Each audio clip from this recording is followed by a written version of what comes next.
funny because with both you guys, even though me and him are sitting on the same chairs, your guys' heads are closer.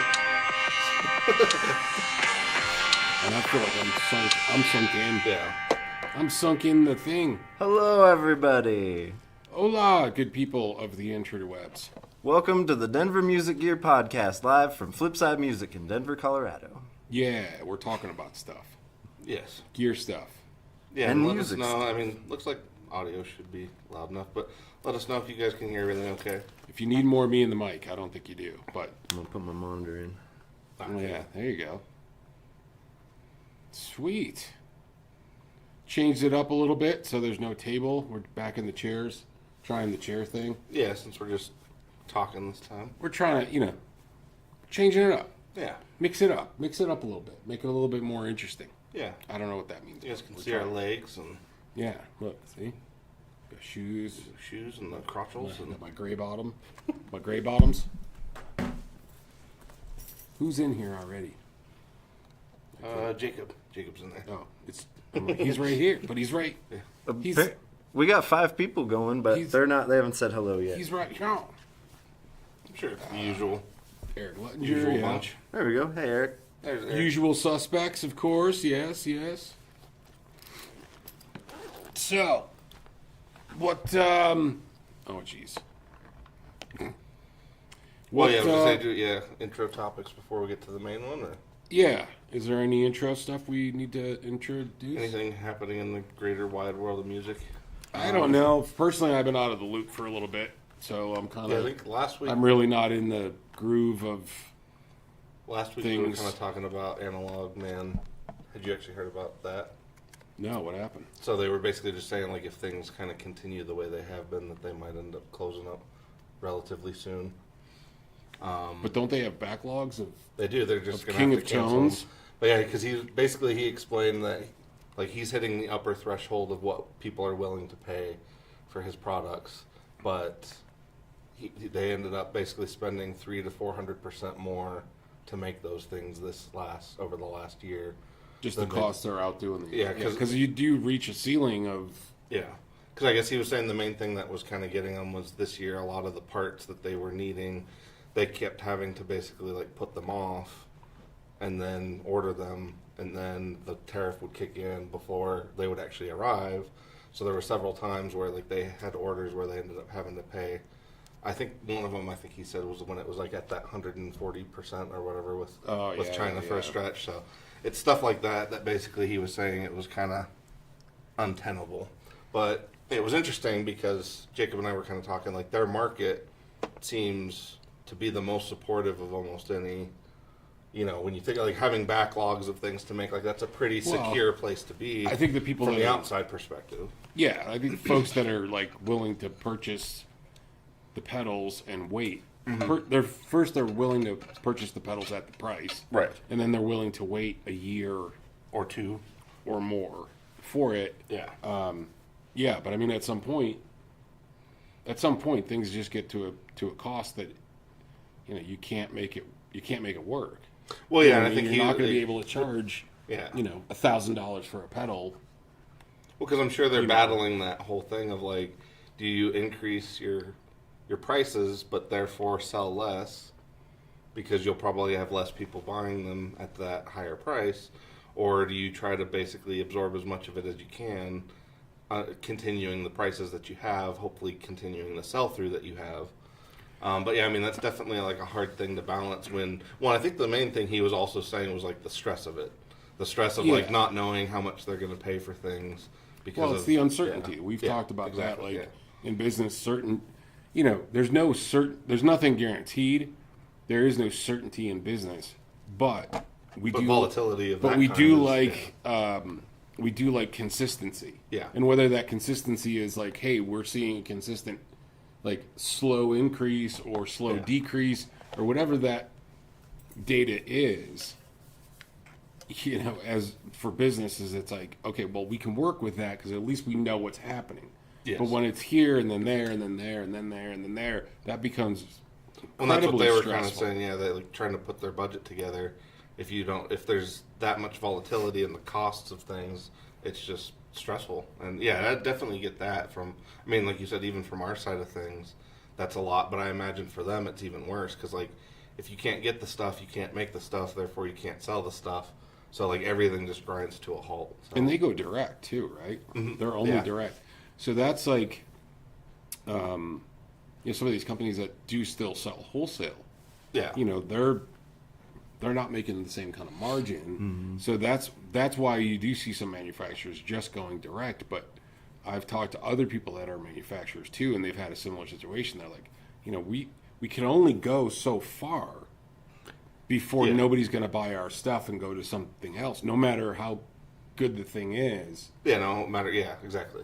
They're going to go somewhere else because. Well, I think that's kind of what his argument was of like he's literally touching the upper limits of what people are willing to pay for a pedal like that, especially with the King of Tone. Like that's, I think that's probably their flagship. Yeah. But he was even saying like the Prince of Tone, which they have boards built for that pedal. He was saying that was supposed to be their kind of their stress reliever on stressful in terms of easier to make, but also it was supposed to be an easier money maker. And he was saying this last year has basically made that to where they basically kind of hit even.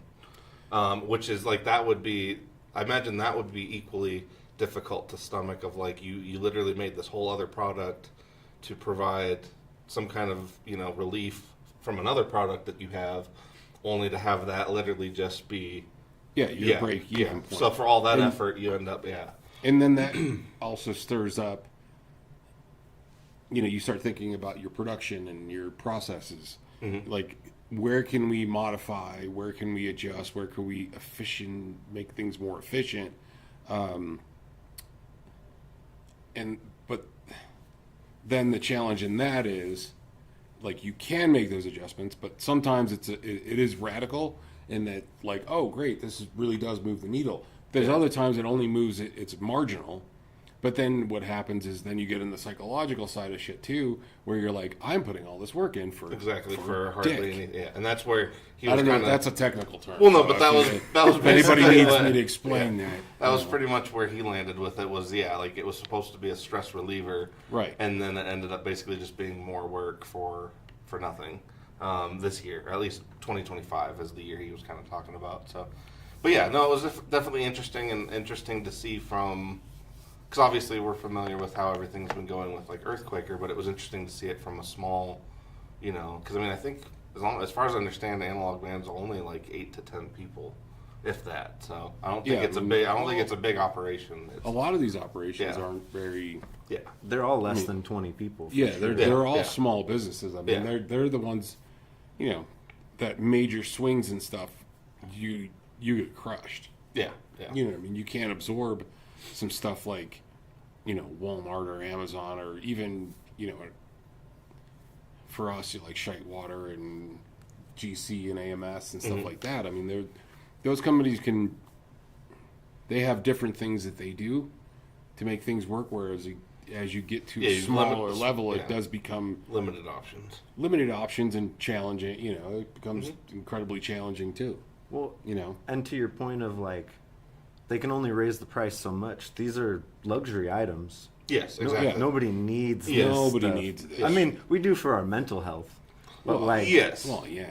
But it's not food. Exactly. It's not electricity. Well, it's not even in the realm of like the functional things that you need to do the job. Like, I mean, in terms of like the guys that are out there gigging, like there's certain pieces that have a hierarchy of what you absolutely do need versus what's just kind of like you said, your flavor of choice. But most musicians can get away with far less than what they may possess. Yes. You know what I mean? You see these guys with these huge boards and then you listen to them play and you're kind of like, you really could just get away with like a drive pedal, a phaser, and a like a drive pedal, a phaser, maybe a dual delay or something like. Literally, you can get away with 3 or 4 pedals and play what it was that you just did. That's literally most anybody needs. Yeah. I mean, not to become old man boomer and be like, man, I just need a cable and a guitar in my day, and an amplifier, and you would do it. Well, I still remember like an older customer over at the old shop that almost like when I suggested to him like moving over to electric, he almost made that sound too complicated. And all I was suggesting was like just the amp and the cable, and like even that, he was like, "Oh no, that's too high fangled." You want to bring electricity into Too this? high fangling. That's high fangling. You high fangling over there with your electric amplifier. Well, that's what it felt like. I was like, "Did you just pop out of like 1860?" Yeah, high fangling. He's like, you think I have electricity at my house? Yeah. My name is Cornelius. You think electricity just comes out of the wall? Right. I write songs with quill pen and candlelight. Yeah. Right. I stare into that thing until it comes to me. Oh man, yeah, you can make an argument for the simple guitar input thing. It's just not nearly as fun Yes, as for playing sure. through all the other things. But Well, I think that's kind of even. even Rhodey says, "Hey, I'm a boomer." Yeah, but you know what I mean. I'm not you, not you. I'm just saying there are plenty. There's a boomer boomerites out segment. there that- yeah. Let's put it that way, and you're not in it, okay?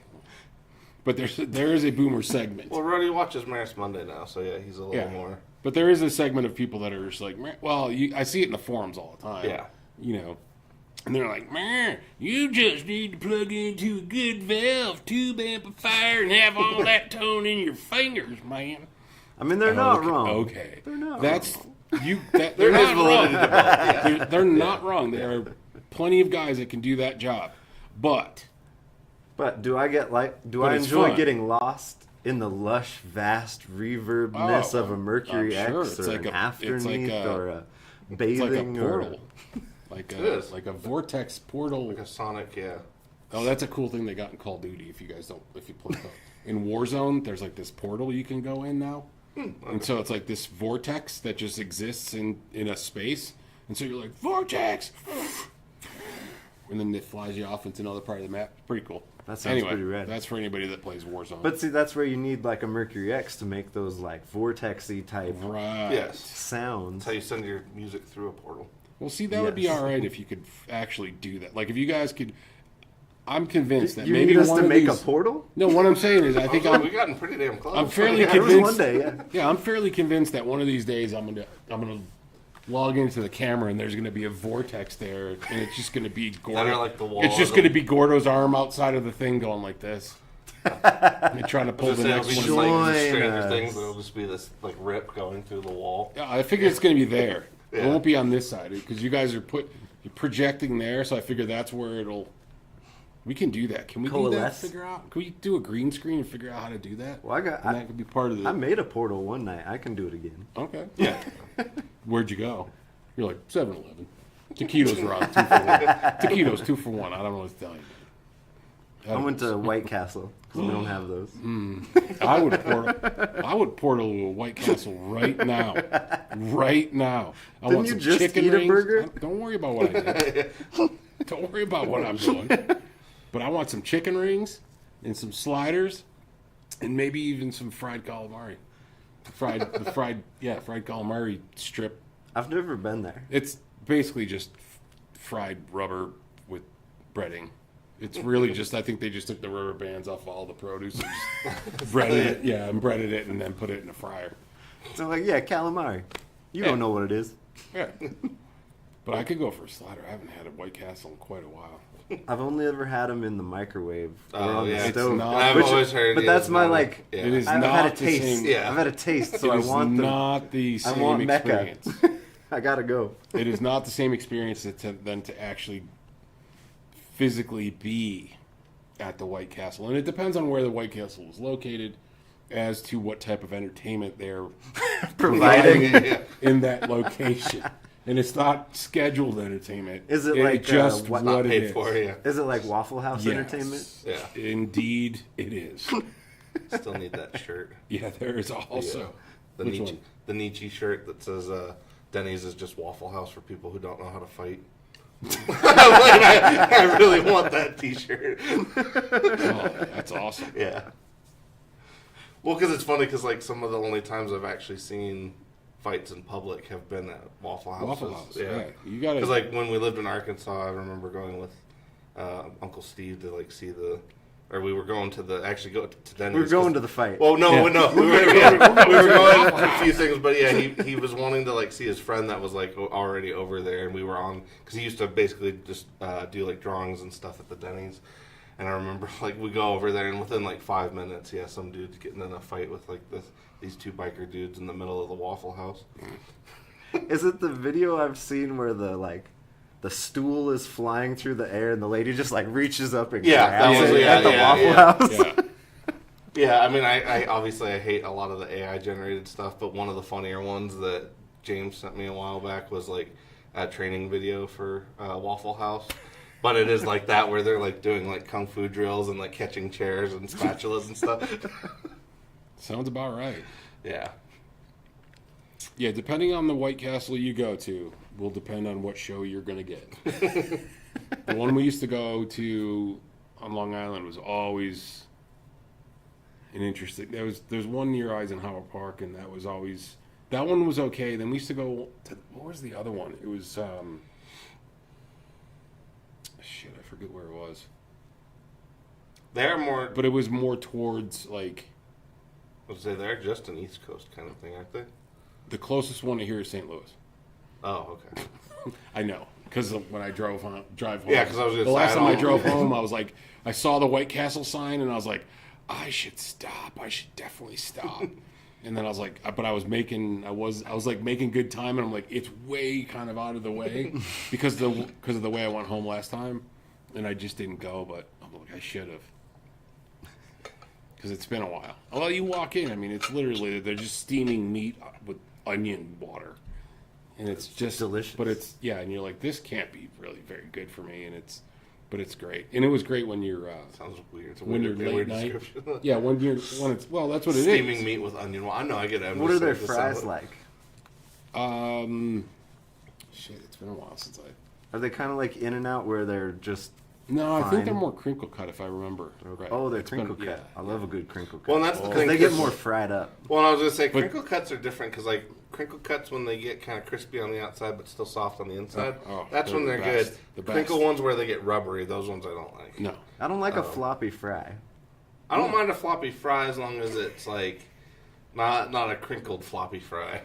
Well, that and actually steak fries are another one that can go tragically wrong real Yeah. fast. Too much potato for me. Well, yeah, that's what. Yeah, See, but it's, I like a steak. yeah. Man, steak fries are good. Well, it depends on the steak because like some steak fries are really good, especially they allow for more seasoning. So just kind of depends. That's one, but also steak fries. And we've not done anything in regards to gear or music at all because this is what See, happens. we put the ice cream sign I out. It'll expect be for one fine. episode and we're back on Oh, food. yeah, exactly. Yeah. I'm back. Yeah. I'm back after 6 weeks, and we're right back onto the food train. Steak fries, though. Yes, on the seasoning, which is great, but steak fries, you get the gravy option. Oh, good point. Especially white gravy or brown, but white gravy with steak I fries like, is I like it had with this. brown. Yeah. I like it with brown, but white that- gravy with steak fries. Is, and that's yeah. the progression of the fry. You can't put no brown gravy on frickin' In-N-Out fries. That's shit. That'd be pretty good. No, it'll be shit. You trust He's me. like, no, You trust me. Shit. It's gonna be shit. Ugh. But on a steak fry, Yeah, forget it. That's like having like a handheld baked potato slice. It's beautiful. It's a beautiful thing. I don't know. It's like having a baked potato cutlet. Yeah. Oh, there's a baked potato place in town. Do you know that? No. There's like a gourmet baked potato place in this town. Wow. I found it the other day because I don't know why. I like a good baked potato. Well, I think I was a on. potato. Okay, so I think I was on like TikTok or Instagram or somebody, and somebody was doing like one of those. You know, like they got the foodies. They go around Denver and all the different places, and they're like, "This pizza place is great." And I'm like, "I'm never going to listen to you again." But one of the places was like big. It was like Big Bear Potato or something, or some Big shit. bear potato. Yeah, it was like something like that. And then you look in, and it's like, wow, I don't want a bare potato. that's like a $13 baked potato. Jesus. But it Right. brought, Well, Yeah, a bunch of apparently stuff. he's the one that's selling the potatoes or but something. it has like a lot of cheese and It's- onions and Yeah, it's probably a 1,200 calorie potato. So Fully worth the $13. yeah, I mean, I'm looking at going, I wouldn't order this, but I feel like I need for research.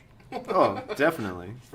For research and development purposes, I probably should at least try it because I don't want to shit on it, right? I got ideas.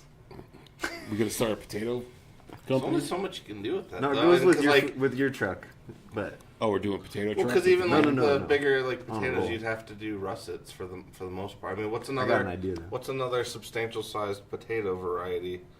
Because russets are Well, honestly not sweet. that. Yeah, but that doesn't work. Right? I mean, that would work. It's different, but that's not the same It thing. would work, but you'd have to go a different route because it's a sweet potato and Yeah. it doesn't have the same texture Yeah, they're- and or flavor profile. Well, they're as- mushy as and your- they're generally not symmetrical either. So. you don't need that. We can. Well, I'm just find saying ways because around like that. golden potatoes are kind of like top tier potatoes, but they're only they only get about that big. Yeah. So. Man, I didn't get a slice before we did this. Now I'm. Me and Dylan are full. We're like, yeah. So this whole Talking potato- about the hierarchy of potatoes. And Well, you gotta understand. You got your red potatoes, you got your gold potatoes, you got your purple potatoes. You got your russets, you got your Yukon Golds, you got Right. your. You tell me what you need to make, and I'll tell you which potato you should use. Actually, that's a real thing that you got to know which potato to use for like soups and so some stuff just disintegrates, and before you know it, it's just trash. It's kind of like which Big Muff you need for this track. I see what you're doing. There you go. I see what you're doing Jacob, the there. It's Segway prob- machine. yeah. He's like, so if we Back had to an music here. overdrive that was like a potato, which one would you guys pick? So if like pedals were like ice cream, and you saw an ice cream sign on the street, and you came in and they were only selling guitars, would you be disappointed? I would. I mean, I know I Well, would too. it depends. If I was looking for a guitar and I happened to walked into an ice cream shop that was selling guitars, I would be happy. But if I wanted ice cream and I walked into a place that was just selling guitars, I'd only be halfway happy. So there's a new coffee shop by my house that sells guitars. Yeah, I saw that on Good Bones. the TikToks. Bones? The TikToks.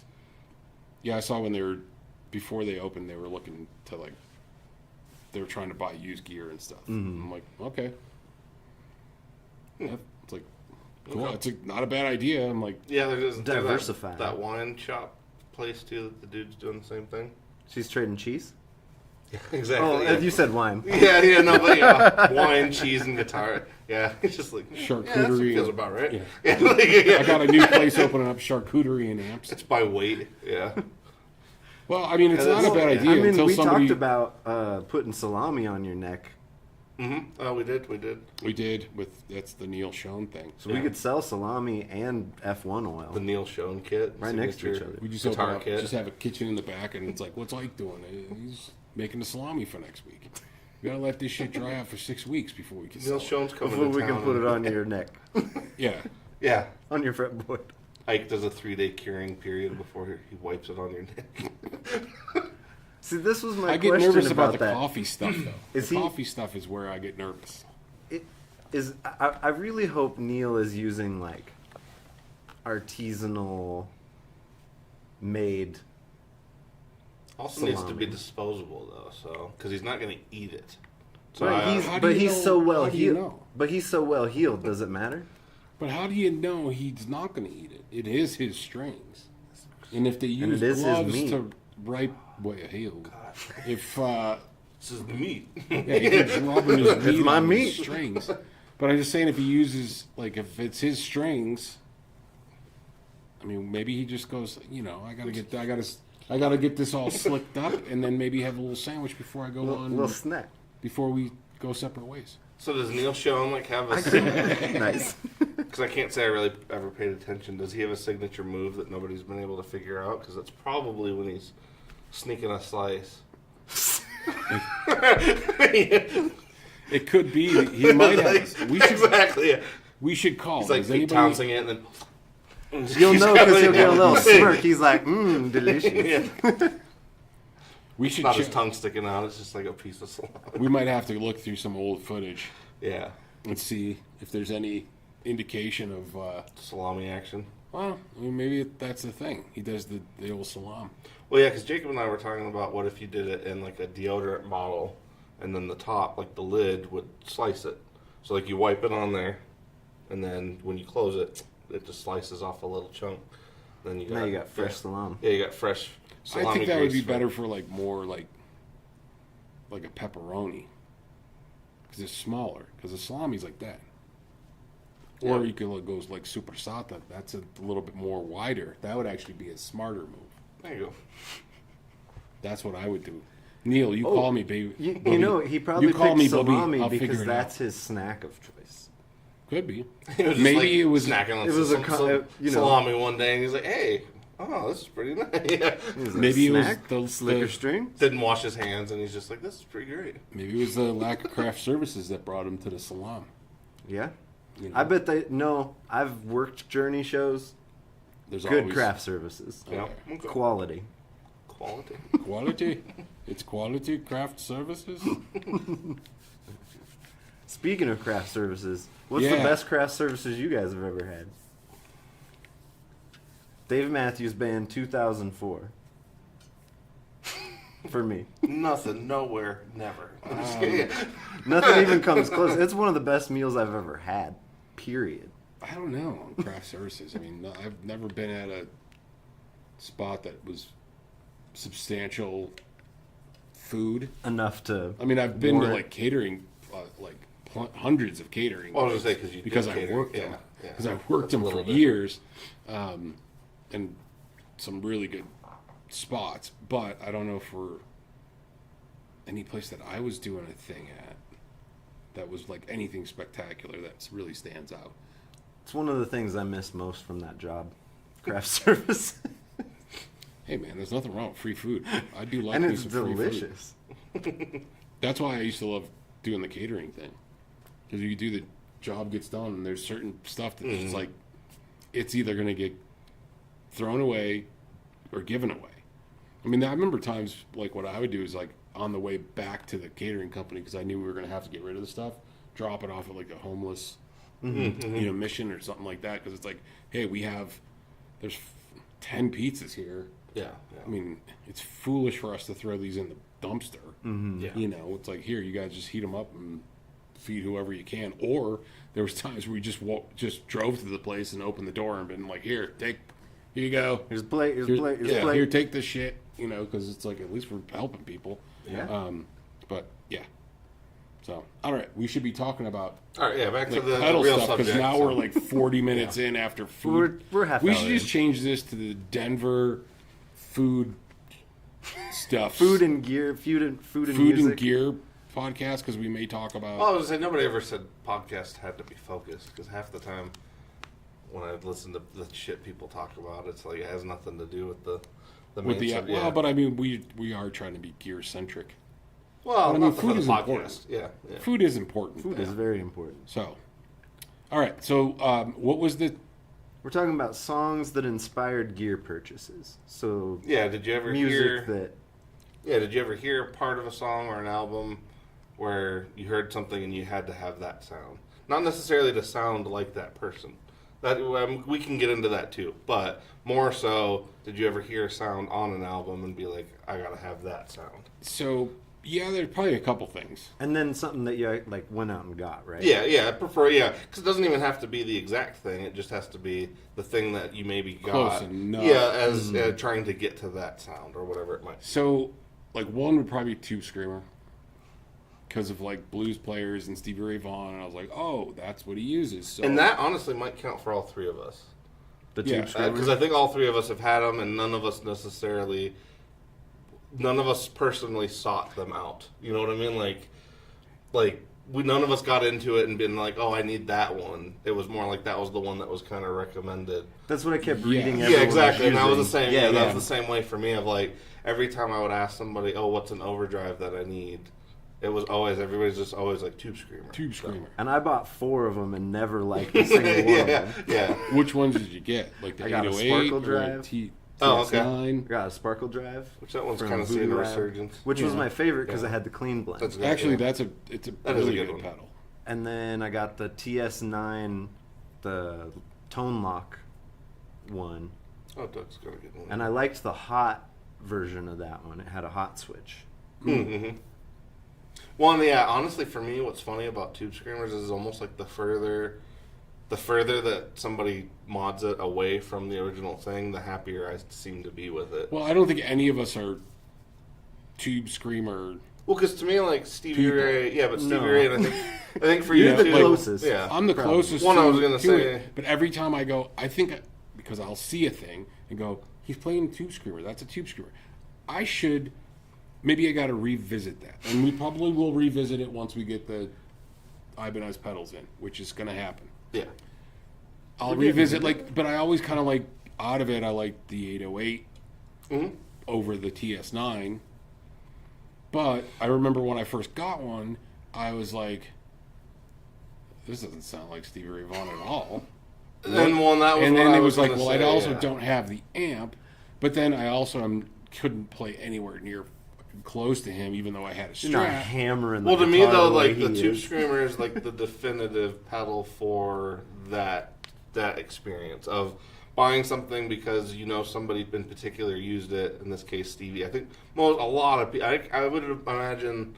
I mean, maybe now with Mayer that maybe it's less than it used to be, but I would imagine like 3/4 of the Tube Screamer market was because of Stevie Ray Vaughan. Like I would imagine that, yeah, absolutely. And he's one of those dudes. When you hear his sound, like even to this day, like it's one of those things. Like I never really ever get like tired of hearing his sound. Like his sound, His tone is so good. it's so good. It's so perfect.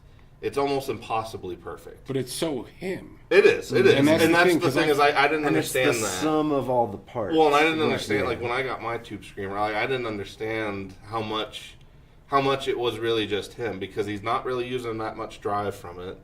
He's using a very clean amp and he's using a very old guitar. So it's like all of the stuff is lending towards being cleaner, but he has like the dirtiest clean sound ever, and it's like the cleanest dirty sound, however you want to phrase it. Yeah. But like to me, his sound is almost impossible. Like it's the strattiest strat ever. It's like all of that stuff. But the Tube Screamer to me is almost like the least interesting It's the part most of it. inconsequential part of exactly. his thing. Well, Yeah. I mean, but it's so distinct too, because like I saw a short video this morning, I think, from like Texas Blues Alley. Yeah, You know, they which did- that guy's like literally built a career on kind of getting and it's the like Stevie sound. he's got the sound, and I'm kind of like, that's cool, but You're is kind of that- like, what? is that Yeah. you? Right. Yeah, Like yeah. that now, like everybody knows who that sound is. Like Yeah. that's how distinct it is. His sound is more distinct than other people's sounds. Mm-hmm. Like Yeah, I mean, to playing me, like style is a Stevie, different thing, but Brian tone- May, like Yeah. to me, like you can literally hear literally one note of Brian May, and you know when it's Yeah. him. Same thing with Stevie. There are a few other guys out there like that, but to me, those two are like kind of the number two or the 1 and 2 for like you literally only have to hear just a Santana. yeah, you just need a fraction of bit, yeah. of a note, and you can tell when it's them. Which I think that's really like tough. That's tough. Like who? I mean, Well, it's hard to get there for sure. Yeah, like, 'Cause well, you yeah. really have to be like you to the core yeah.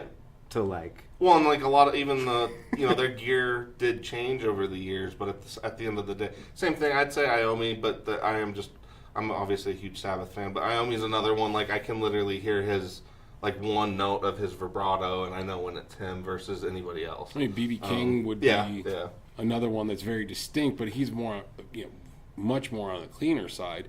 But then you start crossing into technique, and is it technique that you're hearing, or is it tone that you're hearing? You know, Yeah. And whereas those like you said cross- with Brian May and Stevie, very much you can hear that tone and just go, that's Stevie's tone. Mm-hmm. That's Brian, even if somebody else is playing it. But I think Yes, yeah, we're trying to get there. Yeah. Yeah.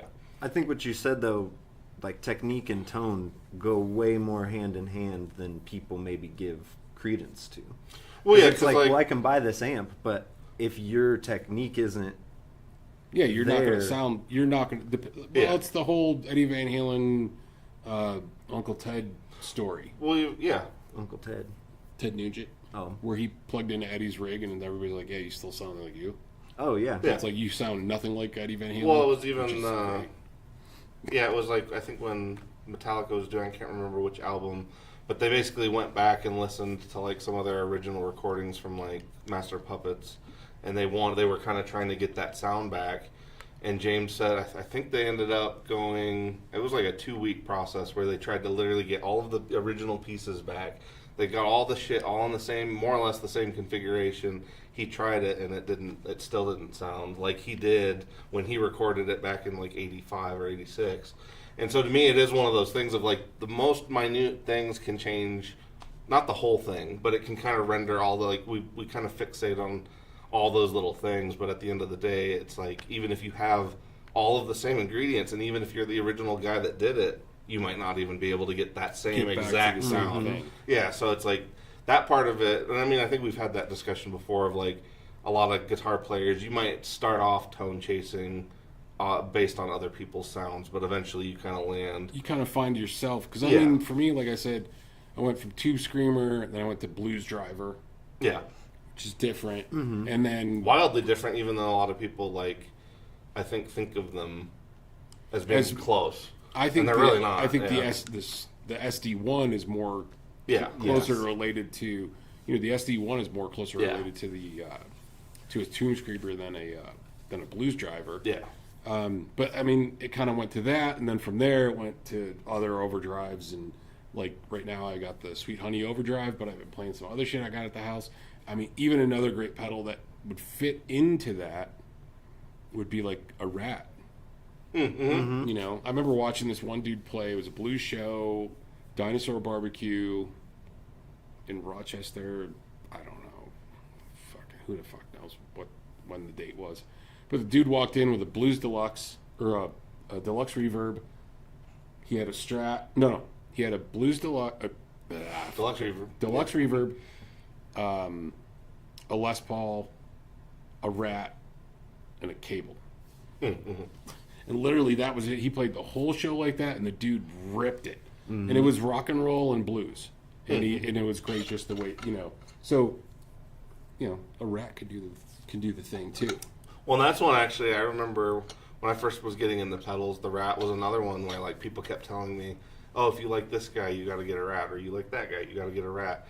And then I tried one, and I'm like, oh god, I hate that. I actually really I love when other people use Rat, so I won't say I hate the pedal itself, but for me personally, I cannot stand playing through a Rat. I didn't like the Rat until I played like a hot, whatever the hot one is, with the LED. Oh yeah. Well, yeah, because that fundamentally changes kind of the whole thing. But yeah, it is one of those weird things of like, on paper something might sound really good to you, but then you try it, and I think that's where like a lot of people end up. I mean, it depends on how much you stick with it, because it's like I think of eventually, rather than like hunting after a specific person's sound, you start pulling or you start even like realizing, oh, I kind of sound more like this guy. I'm gonna end up kind of steering more. Like, it might not have even been who you wanted it. Like David Gilmour for me is kind of that way of like, I'm not hugely into Floyd. There's parts of it that I really enjoy. You still have to watch the wall. Yeah, but I was gonna say, but we still have some. Yeah. But out of everybody here, out of everybody in the shop, I probably have the closest to a Gilmour rig. Oh, totally. I mean, yeah. So I literally have all of the pieces that you would more or less have for a Gilmour rig. So it's kind of funny that but you're playing more metal-y type. Yeah, or and even like more psychedelic kind of stuff, but also heavier stuff. Yeah. But it is one of those funny things to me of like, on paper I have all the ingredients for a Gilmour rig. I didn't necessarily set out for that, but then like when I listen to him, he is more, especially his lead playing, I would say he's like a lead player that I can really get along with, because it's not overly complicated, so you can actually enjoy the sound. But then he's also just one of those dudes, like it just happens that like I agree with his sound more than I necessarily agree with like all of their music. Like his guitar tone just, for me personally, it's not like something I set out to get. It's just where I happen to end up.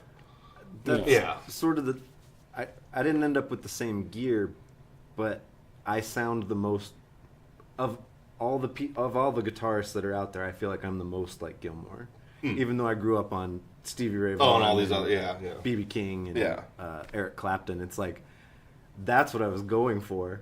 Yeah, and I ended up over here in Floydville. But no, that is kind of, I mean, it kind of is the same thing for me, because like Iommi's another one. Like, I really love his tone, but like if anybody's ever done any digging on the Iommi sound, like then you kind of start to realize like how much Geezer is really doing when it comes to the lifting. And so it's one of those things of like Iommi's sound is great, but it's more of like they sound great together.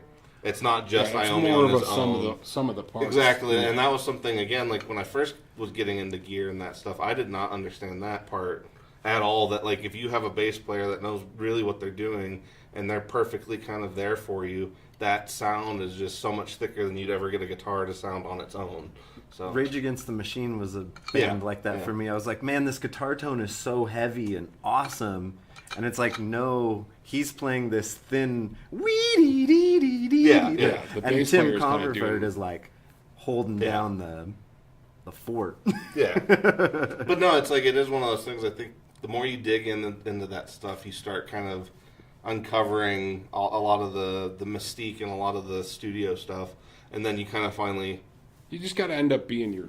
Well, that's what I was going to say. I think yourself. you start finally figuring out what's you versus the players you like, and then who are the players that you can actually sound similar to versus the ones that you want to sound similar to. Because, like, Right. you know, no matter how hard you try, like, if you just don't fundamentally sound like a certain player, you're probably just never going to quite end up there. There's nothing wrong with that. You just kind of have to.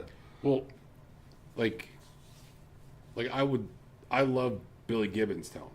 Yeah, yeah. But like if I'm playing with what he's doing, it's not going to sound like good because because the way he plays, I mean, he's such a lighter touch. Yeah. It's a aids. slower, methodical, Like kinda- high output pickups, and high it's- gain, everything's low, gainy as yeah. shit. And you guys Yeah. see what I do, and I'm like, some of that's just not gonna work. Mm-hmm. You know, there's certain things that could, but it's just not going to because of the way. I mean, he's got it so gained up. Like we've talked about Yeah. this. I mean, that shit is like incredibly gainy, Oh, yeah. and he has to play with a lighter touch. But that's how he gets that tone. That's how he. Well, that's how he has that range from like he can kind of back off. It almost sounds clean. He can dig in, and then he literally gets pinch harmonics in the in the 70s. Yeah. So it's like it is kind of one of those things. Yeah, like he's a kind of a perplexing player in that regard. I'd say actually a lot of those guys like Page, Iommi, Billy Gibbons, all those like light string players. They're all Brian kind May. of they're all kind of a little perplexing in that regard of like. You start to do a little bit of digging, and you're like, "Wow, this doesn't sound like it should do what it's doing." But Right. in their hands, it does it. So, Hey, so what's happening, Metalhead Hippie? Good to see you, man. And then Rhodey said he's kind of like this way with Angry Charlie oh yeah, okay. from Boss. J. JHS and JHS and Boss. yeah, No, So- that's the Angry Driver. Is the boss. yeah. Oh, never mind. That's right. Sorry. And he said his buddy of his sounds great and sucks when he uses it. Yeah. But No, there's been pedals where like one of the guys here will plug it in. I'm like, wow, that's pretty ripping. And it's like I'll try it when nobody's looking. And I'm like, that sounds like dick. So it just depends on. depends, yeah. But it depends on what you're playing and how you're playing and blah blah blah kind of thing. Also the amp. Obviously we've talked about that, like what amp you're going through. You know, some stuff definitely lends itself better to Marshalls or Marshall-esque stuff or Fender stuff. Mm-hmm. You know, so. Yeah, so yeah, So- Tube so that- Screamer, and then I was just said, do we have? So any that other being examples? said, you should get this Digitech Crossroads Eric Clapton pedal. Did you guys try this thing? I need to. I just know that it's a pretty infamous pedal. Eric says it's What's one it of those. supposed to? Is it supposed to be good? So there's It's like infamous, but that doesn't mean it's good. there's different Right, models, and they're supposed to model the tone of a specific song from Eric's catalog. Yeah, similar to like they did the Brian May one, but it was like the the foot pedal version. But And is there a Hendrix one too? maybe yeah. And this has What's two outs. weird is like I remember when we tried Because there's an the. acoustic simulator on there. I was gonna say we tried doing the Brian May one, and it was really funny because like you could play anything on it. It sounded like garbage. You try to play like a Queen riff, and it like sounded perfect. It was like it was the weirdest thing. His but tone it did, is yeah. very much that way. Yeah, It's kind yeah. of very specific. That Yes. If you're not doing that kind of thing, it's Yeah. gonna sound bad. It's so trebly. It's so bright. Yes. So I got to try this pedal now and see which one of the. We do, and I forgot, Jacob, did you have Which a one of the story about models? that relative to yourself? Well, no, this was one that Okay. like I really wanted because I really loved Eric Clapton as a player and his tone, and I never picked it up, but I'm glad I didn't because because come to find out kind of thing. yeah. But It doesn't change doesn't change the fact that his playing is like what he's known for. for sure, but But he's you know, I understand like Well, no, and that's but where we were kind of the stupid, conversation shitty was like, remarks and being kind of a shithead in regards to certain things is one thing. yes. You know, because we feel that there's a couple other guys out there that are the same way. Well, It's yeah, like, you brought I up really Nugent. Like this. Nugent's that way for me. Yeah. Like I really wish he was a nicer person because it's like I love him as a guitar player. Like to me, like he's honestly, I didn't know a lot of that shit about him when I was a teenager, and my mom always really liked Nugent. So to me, like he's a fundamental like guitar player for me, and it's like it kind of sucks. well, But that's like Eric. But, yeah, yeah, like his tone is a Strat into a valve amplifier. Yeah, yeah. That's it. Essentially, yeah. It's well, I mean, even in there's, like, Cream, it not was like really yeah, it any was just boosts it or- was guitar into a treble booster. Well, into no, an he amp, did so- have the. but I did mean have like the, nowish, like yeah. well, he had that boost circuit. built into the guitar. Yeah. Yeah, so So he that didn't kinda need a pushed. pedal, but Yeah. Yeah, but I But, mean, I always yeah. liked because he was smooth as shit. Like I saw him a couple of years ago with my nephews because they're like, dude, they're like Clapton's coming. He's a legend. We want to go see because they listen to a lot of because I played. I've been a Clapton fan for years, and I go, well, he's like 80 something, and I go, I'm like, I saw him back when he was like 45. In the 90s, and I'm like, he's not going to play like that, and it was amazing.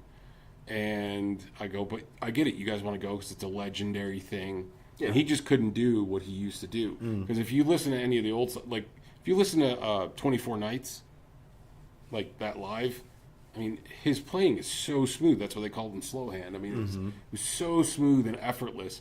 And then you'll get the people that'll complain about, oh, pentatonics, this and that, blah, blah, blah. Whatever.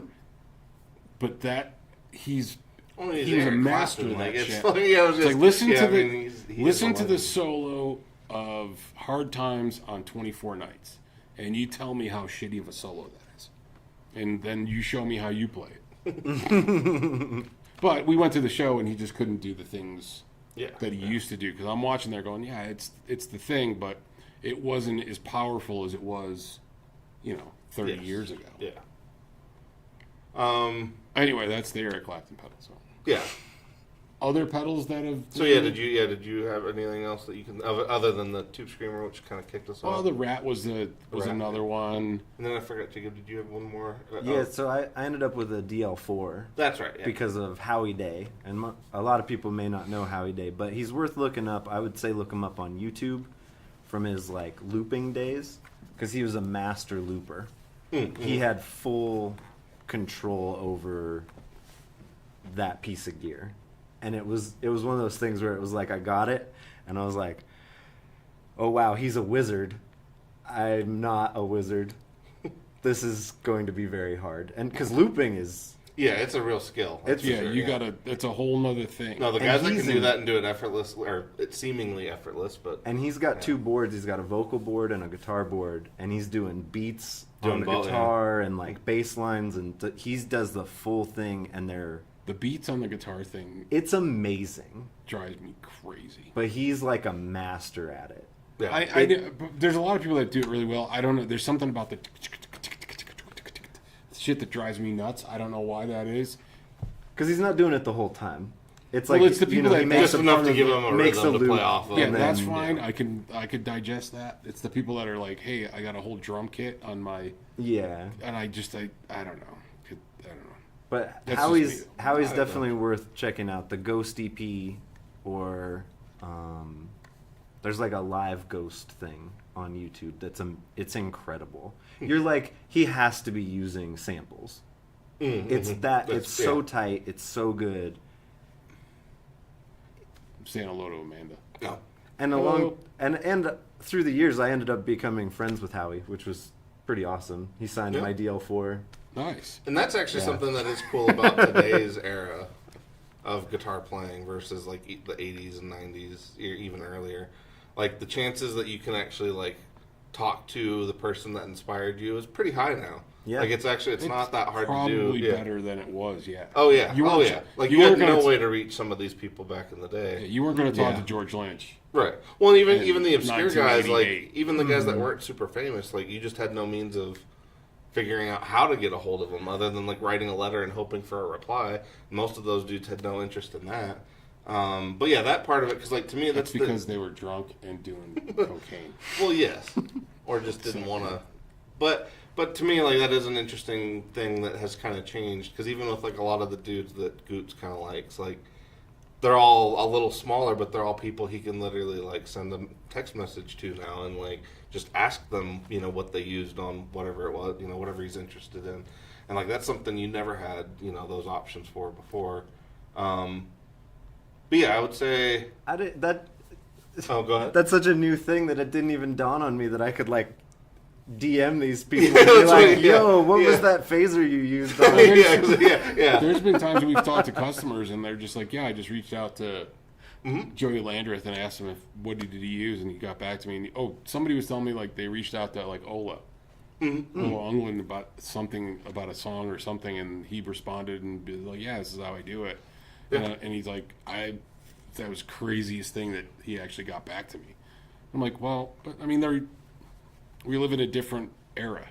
You Yeah. know, now everybody's connected online, and to be honest, they are in the safety of their own home. It's not like you're some creepy kid, you know. Who has their address? Well, yeah, they can Yeah. choose. Yeah, it's like, yeah, hey, they man, can hey. choose to interact with you or not. So it's, Yeah, it's, they can exactly. So it's like they have, you know, They have a little control. Yeah.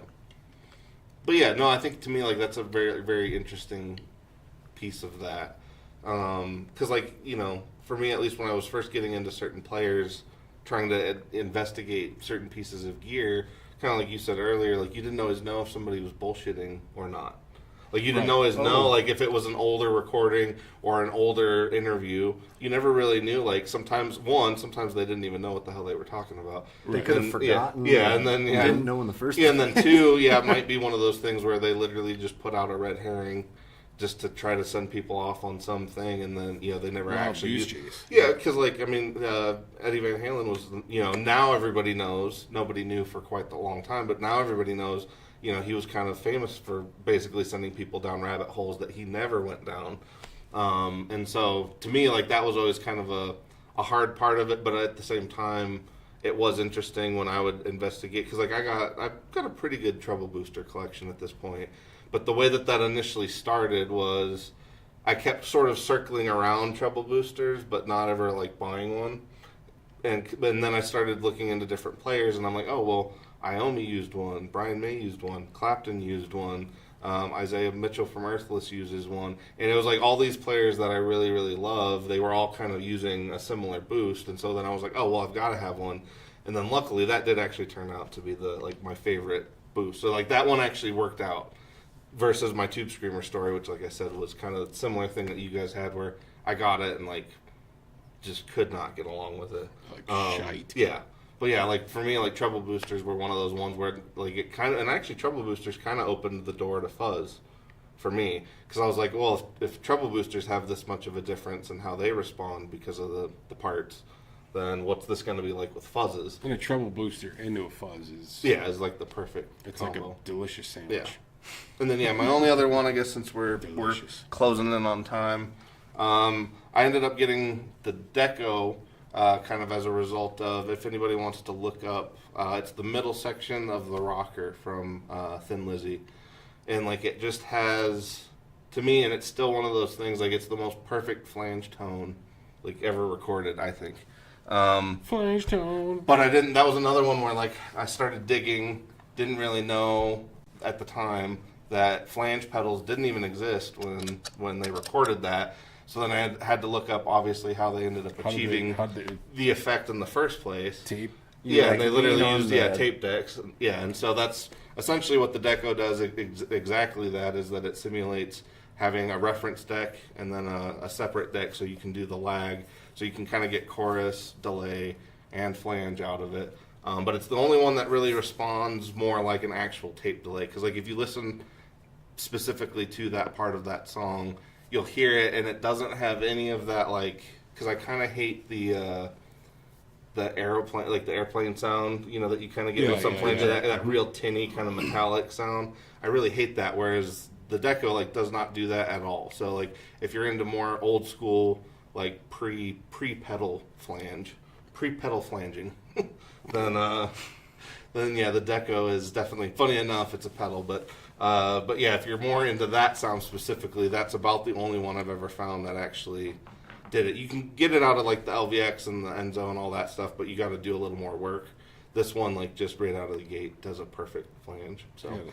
but that's another one A few where more pedals. yeah, that's another one where like there's no way I was gonna assemble a tape deck and recording console and all the shit just to do a flange tone. So like that one's another one that actually did work out pretty damn good. I asked my friend yesterday who has a tape machine if we could do tape flange, and he said flange. absolutely not. No, You do it in the machine. You don't touch my touch my tape machine. Well, see, because that's the thing. Yeah, like it used to be a real skill. Because like you can, if you listen to that part of that song, you can actually hear whoever's running the tape. Like you can hear them incrementally kind of slowing it down and speeding it up based on the drag. So like the manual flange, like whoever did it knew exactly how that part was going to go, and they flanged it just in time with that riff. So it's like it's one of those things of like, I guess the engineering side of things was more prominent in that, and so to me it's kind of a fun thing when you end up discovering something that because otherwise like I never would have known that that's how flangers were made. I mean, and unless I'd done digging into like how all of that stuff kind of originates more or less with tape decks. Because I mean, chorus, delay, flange, all of that all goes back to tape decks. So yeah, to me, I guess it's one of those things of like, if you get inspired to look into something, follow through with it, because often you end up learning some shit that you never would have known otherwise. So. And it might lead you to something else that's really Exactly. Yeah. super cool, or it could be your thing. Yeah. Yeah, you might find your thing along the way. Because like sometimes it's not going to work out, and then other times like we were saying, sometimes you'll stumble upon your own sound, looking for something else. So. Yeah. All right. Well, I think we're over. Well, we're pretty much on time because we started 5 minutes late, so Yeah. we're right on time. So there we go. But yeah. All right. Well, thanks everybody for hanging out with us. Obviously the first half of this would turn into a food story, but that's kind of how it That's how it how goes. we. Yeah, if you have roll. opinions on White Castle or pedals or Yeah. anything else, yeah. We're open to discussion for any of that stuff. So thanks for watching and hanging out, and we will catch you guys. Oh, no. Oh. Please like, subscribe, share with your friends. Yeah, that's right. We've got the Denver Music Gear Expo coming up In June. June 13th. Yes. Uh, More to come. More information on that. Yes. within the next Yeah, week more or so. details, on the way. yeah, we're gonna Now I'm back in the swing of things. So and we're gonna start doing like clinics once a month. We're gonna do bands. We got a whole lot of stuff planned for you guys this year. So yeah, Yes. stuff's coming. yeah, All right. Now we'll catch you catch you on on the flip flip side. All right. All right. Look at me, American. American. Potato, potato, potato, potato.